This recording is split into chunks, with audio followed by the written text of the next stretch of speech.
What's up guys, my name is Matt and today I'm going to be bringing you a video about LAC.LA, what happened to them and are they coming back on the map? Let's get into it. Now LAC.LA was a offshoot of mnml. Now LAC stands for l'assemblage de queue. I probably butchered that like I usually do. So I'm just going to call it LAC for the rest of the video and hopefully you don't have to worry about any of my butchering of the French language. Now when LAC.LA came onto the map, they were selling for around $350, around $375 with tax if you live in like California or states where it hasn't. So relatively affordable for a leather jacket, but not really in like the super duper affordable range. And I think when you look at a brand like mnml, where a lot of the different clothing pieces are that more affordable side of like $50 to nothing really over $100 besides they're now wool coats. So $350 for the normal mnml clientele was actually quite a bit, but for the normal clientele for say a leather jacket, it wasn't really that much. Now I know at the time when they first came out, they're under a lot of flack because they pretty much just copied a lot of SLP looks, even from like this jacket, which is kind of like a teddy, to like their normal biker jacket. And I mean, in their defense, it's like there's only so many different leather jacket combinations you can make at an affordable price. Kind of copying some of the ones that are tried and true isn't the worst thing on the planet. Give or take a little bit, I think it was perfectly fine that they took those designs. Now when they first came on the scene, it was pretty much just the motto jacket in brown suede, the black leather one, and I think just a normal varsity jacket that was like this, but with the white stripes instead of the red. And a lot of YouTubers are really pushing it, not really pushing it, but just like endorsing it because, like, you know, like mnml has worked with these guys before, they're gonna work with them again. I know Paul Fonabella is a really big guy on just mnml in general. Galax is another one that did a video on it and he seemed to really like it, and honestly, like, I can usually take a lot of opinions from him. And I think the big push was actually Richie Lee. Now all the other guys before had like a $10 off coupon or like a 10% off coupon, which on $350 only 35 bucks. Richie Lee actually got a $100 coupon, which I mean right away is kind of strange that you'd be willing to give up $100 of profit just to push it on this channel. And they did, so now you have a $350 jacket being sold at $250 with a promo code, which, let me reinstate, I think it's fine that it was selling for that much. But I think the problem came that they saw that their clientele really never wanted leather jackets in the first place, especially at such a high price point. And I think when a lot of people got them in hand, I think a lot of people didn't like the quality as much as they had thought they would. And I think just overall their Instagram game was really good, but I still don't think they could really run through the inventory as fast as they thought they could. Now the more popular designs like the original Moto series or like the regular varsity jackets really did sell, but there came like some questionable ones where it's like the #1 biker jacket or the varsity one in like red with white.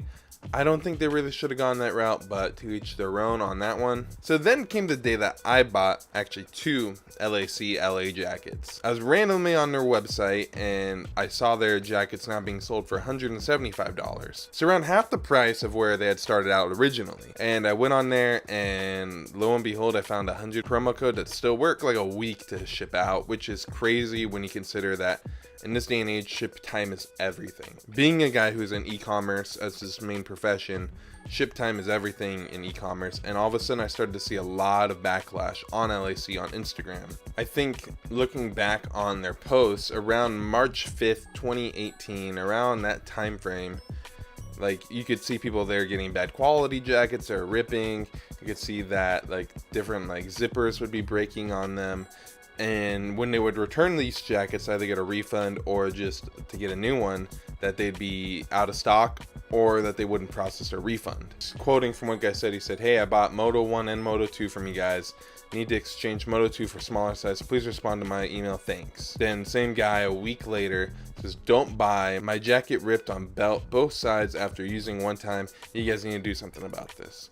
They didn't respond on social media, usually not the best of a look. Then you can kind of see other people having similar issues to just ship time, not getting their jacket, like waiting forever to get their jacket. And I think even looking at their like Instagram account around that March 29th mark of last year, they really went silent on social media. A lot of these complaints kept coming up and they never really responded.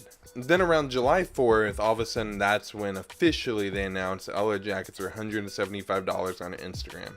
And they didn't really mention much about it. They just kind of put that out there and kind of left it as is. And then their last post was actually July 31st, and that was it.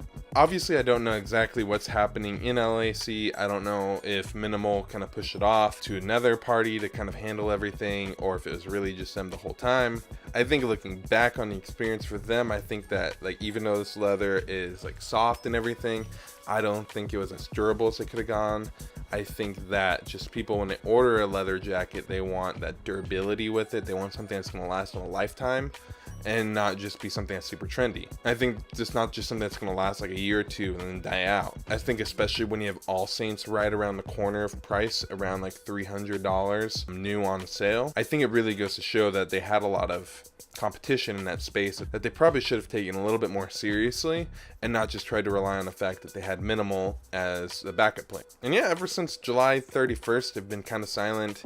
I still own my 2 jackets that I got for like $80 each, so like $150, $60 total. Like for that price, for me, that these jackets are worth it. I think the fit's kind of weird on them. Like I think as someone who bought the size 54, which should fit like a large, extra large, it fits slightly short. I thought I'd make this video of kind of like remembering this brand that was really trying to push this like affordable leather jackets, but it just kind of fell flat and kind of ended up with a sour taste in everybody's mouth. And I'm actually glad that they were kind of distant from Minimal, because it didn't really affect Minimal at all when anything with LAC happened. I think a lot of people are still confused, and it'd be nice to kind of get an update from them about it. Please let me know in the comments below if you ever dealt with LAC, if you ever bought a jacket, the durability.